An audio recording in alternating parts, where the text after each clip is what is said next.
Selamat pagi, salam sejahtera. Isu hangat pagi ini selepas diberikan notis bankrupt dan sebelum jadi papa kedana, sekaranglah masa terbaik Najib jatuhkan Mahyadin. Berita sepenuhnya. Dalam tulisan atau luahan perasaan yang panjang lebar semalam, Najib Razak menganggap notis bankrupt yang dikemukakan LHDN kepadanya adalah untuk mengaib dan mencemar reputasinya. Notis berkenan juga tambahnya adalah bermotif politik dan bertujuan mengawal musuh. Bekas Perdana Menteri itu seterusnya menggariskan tiga sebab ia dilakukan terhadapnya. Pertama, undian dijalankan penyelidikan UUM dan utusan TV melibatkan 60.000 responden menunjukkan yang beliau adalah Perdana Menteri pilihan bagi PRU 15 dengan separuh dari undian, manakala PM pada masa ini jauh di belakang dan hanya menduduki tempat keempat. BN pula dipilih sebagai gabungan pilihan pertama dalam undian, manakala PN di tempat tercorot. Kedua, keputusan PAU 2020 untuk tidak bekerja sama dengan Bersatu atau PN ketika PRU 15 akan datang. Ketiga, bermulanya rayuan kes SRC di mana Najib penuh yakin dengan mempunyai 307 alasan kukuh mengapa hakim yang tidak berpengalaman serta tiada pengalaman mengendali kes jenayah dan tiba-tiba dipindahkan dari Mahkamah Sivil menggantikan hakim jenayah berpengalaman selepas perbicaraan bermula membuat keputusan dengan mensabitkan hukuman bersalah terhadapnya. Kata Najib lagi, pasukan peguam belanya yakin beliau mempunyai peluang yang baik dalam rayuan ini, apatah lagi ahli keluarga salah seorang saksi pendakwaan didapati menerima ratusan juta dari Jolo selepas sabitan terhadapnya dijatuhkan. Selepas itu, selain itu, Najib turut mengaitkan kesimpulan terhadap kes pelupusan harta di mana pendakwa raya gagal membuktikan barangan dan uang yang disita daripada kediamannya adalah diperoleh dari dana 1MDB. Malah dakwanya, hakim telah menolak afidavit pendakwaan raya yang dikemukakan pada saat akhir dan hakim dijangka akan membuat keputusan untuk kes tersebut pada bulan depan. Dengan notis bankrupt itu yang memungkinkan semua akaun bank dan harta miliknya dirampas, seterusnya akan jadi papa kedana. Najib bagaimanapun berkata pasukan peguamnya akan membuat rayuan untuk menangguhkan hukuman tersebut. Bermakna dalam hal ini, Najib masih mau mengikut sistem dalam usaha mempertahankan dirinya, meskipun sudah berkali-kali juga mengatakan tuduhan terhadapnya adalah bermotif politik. Walaupun saya antara yang banyak mengkritik Najib ketika beliau memegang jawatan Perdana Menteri, malah saya sempat menerbitkan 6 buku sebagai sebahagian usaha menjatuhkannya sebelum PRU 14 lalu. Kali ini saya benar-benar bersimpati terhadap apa yang menimpanya.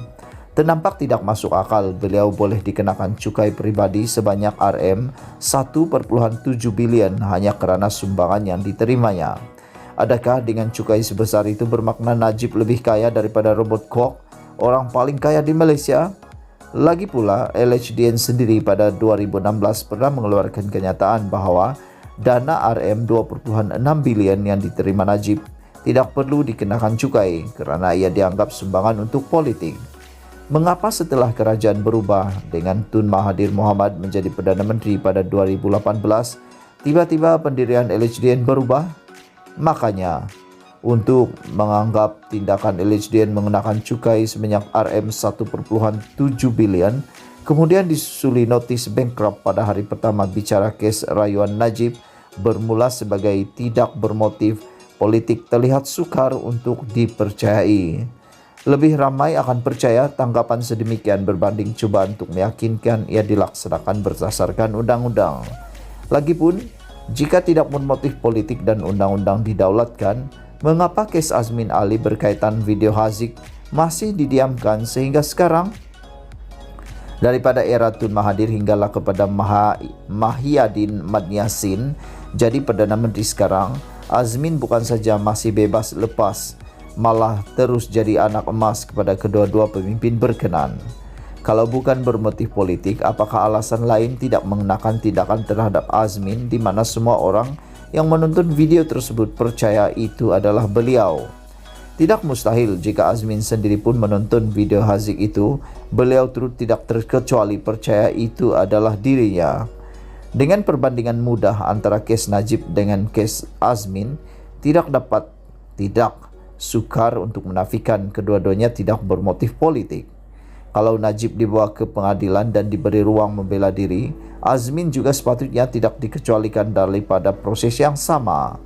Oleh kerana rata-rata percaya ia bermotif politik, malah Najib sendiri percaya 100% motif politik, mengapa beliau diperlakukan sedemikian rupa? Melawannya mestilah juga dengan politik. Walaupun melawan melalui sistem bukan suatu kesalahan, tetapi melawan dari segi politik harus juga dipertingkatkan lagi. Dengan perkembangan terbaru diberikan notis bankrupt ini, selain terlihat nampak jelas Mahyadin meneruskan apa yang dilakukan sebelumnya oleh Tun Mahathir, sebenarnya inilah alasan paling wajar untuk Najib tidak lagi menyokong kerajaan PN. Sekaranglah masa terbaik untuk UMNO secara en blok atau setidak-tidaknya ahli parlimen yang bersama Najib dan Zahid Hamidi untuk menarik sokongan terhadap Mahyadin dan menjatuhkan kerajaan PN. Lama lagi kerajaan PN ini dibiarkan berkuasa, lebih lagi lama kerajaan PN ini diberikan berkuasa. Selain masa depan Najib akan terus gelap, UMNO juga terus gelap masa depannya. Ditulis oleh Sahbudin.com 7 April 2021. Sekian isu hangat pagi ini. Jangan lupa tekan butang subscribe dan kita jumpa lagi. Bye-bye.